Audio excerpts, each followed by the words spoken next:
Du coup. Il gagne la Coupe UEFA, comme tu dis. Et juste, du coup, plus on va recentrer le sujet sur l'actualité. La liste des nominés, je vous le dis rapidement. Bon, on a parlé d'Alexander Arnold, Benzema, ce sera lui, Cancelo, Casemiro, Courtois, Ronaldo, De Bruyne, Luis Diaz, Fabinho. Je suis d'accord, mais pas sur toute la saison. Enfin, on l'a surtout. Les 6 derniers mois, ouais. Voilà.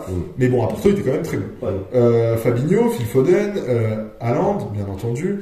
Sébastien Haller. Alors j'ai un problème avec Hollande. Haaland, clairement. Haaland avec Foden, qui est pas un titulaire indiscutable. C'est vrai, il est dans la rotation. Mais bon, Euro 2020. Voilà. Est-ce que ça peut. Ouais, c'est pas un titulaire. Il n'a pas beaucoup joué à l'Euro. C'était la saison précédente. C'est pas un titulaire à l'Euro.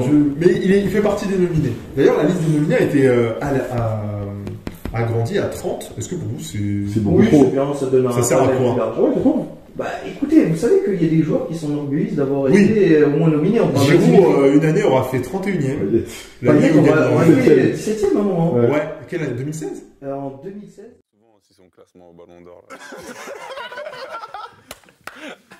Quand on le taquine trop, il nous montre qu'il est arrivé 17ème au Ballon d'Or, mais c'est vrai, respect, faut le faire. Respect. Après, il fait West Ham à l'Euro, mon pote. L'Euro, il est excellent, et surtout l'année qu'il fait à West Ham. Voilà, il marche sur l'eau en première ligue. Ah oui, donc en fait, c'est plus pour récompenser les joueurs, en fait, que tu penses que c'est bien. Tu sais que tu vas pas l'avoir. C'est vrai que j'avais pas pensé. Moi, j'ai fait partie. Au moins, l'important c'est de participer. Sébastien Haller est nominé. Par rapport à sa phase de poule en Ligue des Champions. Voilà. Harry Kane, Kimmich, Raphaël Leao qui aura été le meilleur joueur du Milan AC cette année-là, et même meilleur joueur du Milan. Robert Lewandowski aussi, Riyad Mahrez, c'est sa canne peut-être, je sais pas. Mike Maignan. Alors Mahrez, non, je suis un peu plus sceptique. Ah ouais? Tu penses qu'il va pas l'avoir? Déjà Mahrez, je suis un peu plus sceptique déjà parce que. Dire quand tu rates ta canne. Tu rates ta canne, tu rates le match de l'année et qui plus est, tu fais une saison bonne en PL quoi. Mais bon, ils l'ont quand même nominé. Je suis étonné. Mike Maignan, à juste titre pour moi, il a fait une très bonne saison en Serie A. Je suis un peu plus sceptique. Je suis sceptique à sa nomination. Tu aurais vu qui, par exemple, en gardien à sa place? Bon, j'ai pas fini la liste, hein, mais. Je serais pas d'accord avec mon collègue, toi. Tu regardes pas le Milan, mec. Regarde le Milan. Moi, je regarde pas le Milan. Tu regardes pas le Milan, toi, tu m'as dit que tu regardes jamais la Serie A. Non, je regarde les résumés du Milan AC. Ah, c'est mon club. Tu ne regardes pas les matchs. Bon, allez. Et du coup, Sadio Mané, Kylian, voilà. Luka, Modric. On n'a pas dit ça. Moi, je dis Lucas, c'est Modric. Ah ouais. C'est pas Lucas. Christopher Nkunku. Bien sûr. Qui d'ailleurs n'aura pas été nominé au trophée NFP. Faut m'expliquer.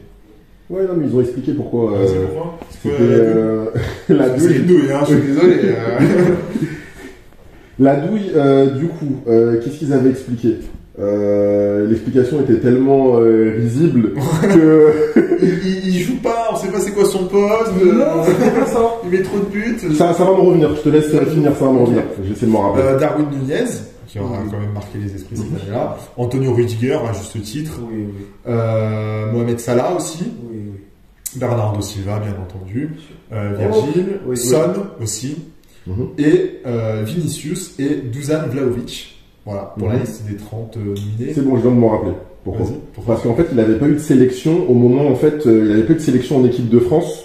Quand t'as pas de sélection en équipe de France, exactement, c'est les internationaux qui sont primés. C'est quoi, je vais regarder le règlement, on va voir si c'est marqué. Ils sont capables de te sortir. Ils sortent ça au dernier moment. Du coup, pour vous, ça va être disputé, pas disputé. Benzema, de par sa saison stratosphérique, le mec marque dans les moments importants, dans les moments importants. Bien sûr. Courtois est nominé.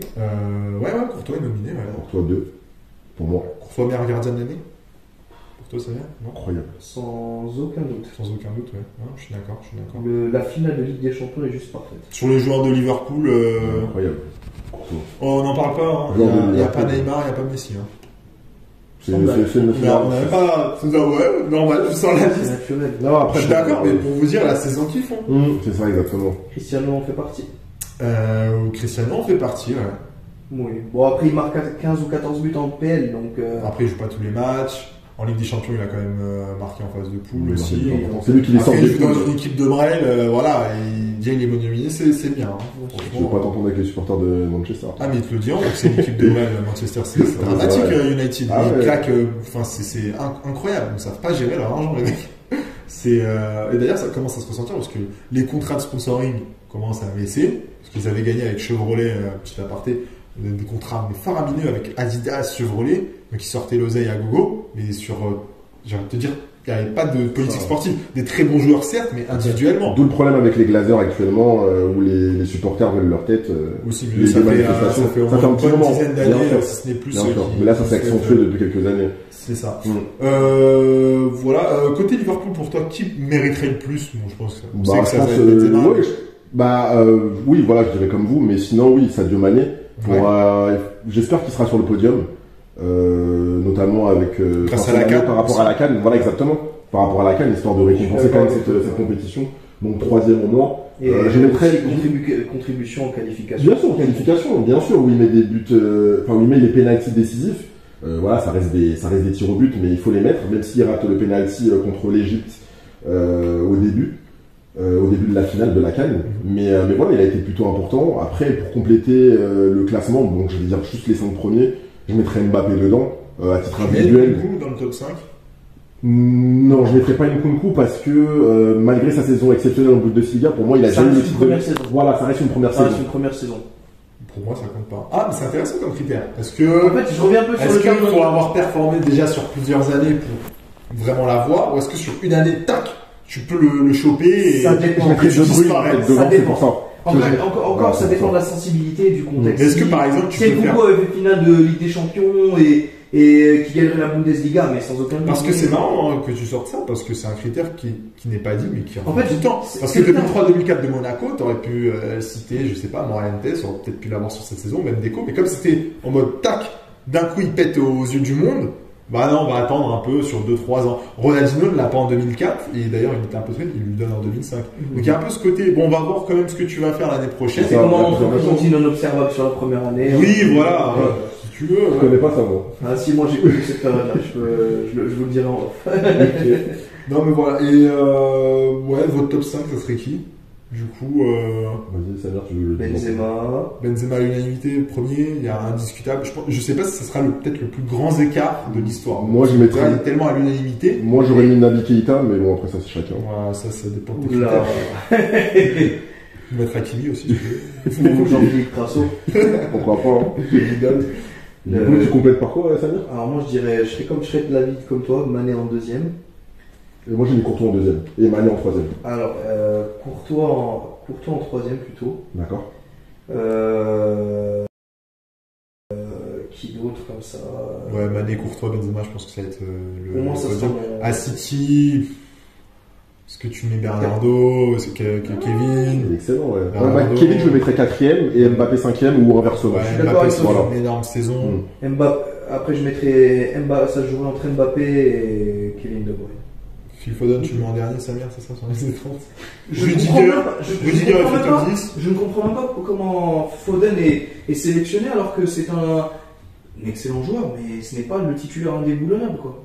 Ouais, je vois. C'est vrai que c'est pas qu'il n'est pas indéboulonnable. Après, Guardiola le met de plus en plus. Limite, j'ai envie de dire Mahrez. D'ailleurs, il y a quelque chose qui est intéressant, il n'y a aucun joueur de Villarreal, malgré leur parcours. Mais qui t'aurais pu mettre à Villarreal, du coup? Danjuma? Un mec qui aura marqué les esprits, donc je vois marquer les esprits, à la place d'un Phil Foden par exemple, même Moreno, enfin c'est quand même mais un après, club qui a éliminé la Juve, voilà. Mais du coup, contrairement à ce que tu disais tout à l'heure, là tu passes par le prisme de la Ligue des Champions, mais du coup en championnat, Villarreal ils sont 8e, je crois, 7e. Ah, mais c'est exceptionnel ce qu'ils font. C'est vrai, demi-finale. Je trouve pas que ce soit un scandale pour moi. Mais moi je pense que c'est plus leur tactique qui fait que t'as pas de joueurs avec là, parce que c'est un collectif. Bien sûr. Un collectif. Il y a personne, en gros, il y a de la rotation, c'est un collectif. C'est pas une tactique qui met en valeur un joueur comme l'a fait le Real avec Cristiano, par exemple. Donc moi, je pense que aussi ça rentre en compte. Bien sûr, ça joue effectivement. Non, mais ouais, sur le top 5, je suis plutôt d'accord. Après, ouais, il y a pas. Comme tu as dit, pourquoi Foden est là, Mahrez est là. Bon, Mahrez est pas mauvais avec City, mais bon, voilà, quand tu te rates autant avec ta sélection, tu peux pas être. Après, c'est une liste à 30, faut pas l'oublier, faut la remplir. Je retiens aussi ce penalty qu'il rate contre la Côte d'Ivoire. Ouais, c'est vrai. Mais là, c'est vraiment que ça voulait pas rentrer. On va pas se mentir. Non, ça reste. Plaie ouverte. Ah non, mais clairement, non, pas l'élimination en CAN, encore l'élimination en CAN, j'ai fait le deuil, mais l'élimination contre le Cameroun restera mon moment dans le football le plus difficile. Surtout dans les derniers instants comme ça, c'est sûr que c'est toujours plus difficile. Mais j'ai vécu des défaites comme ça dans le football. 2014, ce sera la même pour nous, t'inquiète pas. J'ai vécu même des descentes avec mes clubs, je le dis. Mais ça, ce que j'ai vécu, je crois que c'est en numéro 1, clairement. Je sais pas si un jour on pourra contester, si un jour on pourra faire un podcast sur nos plus grandes tristesses dans le football, quoi. Des illusions ? Pourquoi pas ? Bah, je sortirai un maillot. Je ne pas laquelle choisir. Mais... il y aura le choix. Mais d'ailleurs, oui, quand on regarde la liste, pour revenir un peu sur le sujet, on a City, Liverpool qui sont ultra représentés. Ce qui est logique. De par leur football offensif. Mais est-ce que c'est pas une mauvaise chose d'avoir autant de représentants pour élire un joueur ?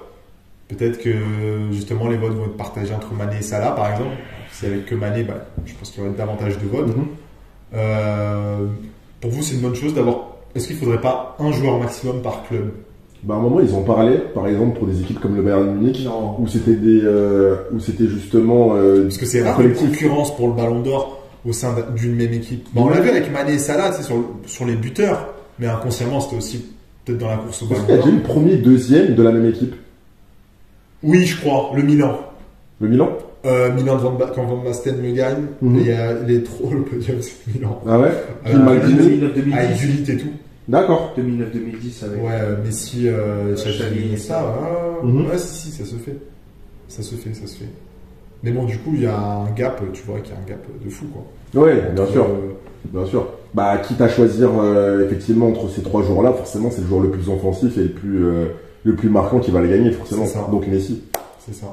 C'est ça le. Du coup, on finit sur ça. Voilà, je pense qu'on a fait plutôt le tour. On a fait un peu le tour sur la gestion du Ballon d'Or. Bon, félicitations à Benzema. On espère, ouais. On passera pour des gros gloops s'il ne gagne pas, mais. Franchement, s'il n'a pas, c'est. S'il n'a pas, il y a un problème. Sauf s'ils annulent le Ballon d'Or, je vois pas pourquoi ils l'auraient pas. Pour la raison du Covid. Ça a été décidé en mars, Benzema. Ouais. Rien que par rapport au PSG, ça y est, déjà aujourd'hui. Benzema, merci de nous avoir suivis, j'espère que ça vous a plu. On se retrouve bientôt pour un autre épisode. Ça va être quoi le prochain épisode ? On verra. Le but de la maillot de l'histoire, c'est vraiment faire découvrir des maillots que vous-même ou que moi-même je ne connais pas. Donc on verra bien. Donc merci de nous avoir suivis. J'espère que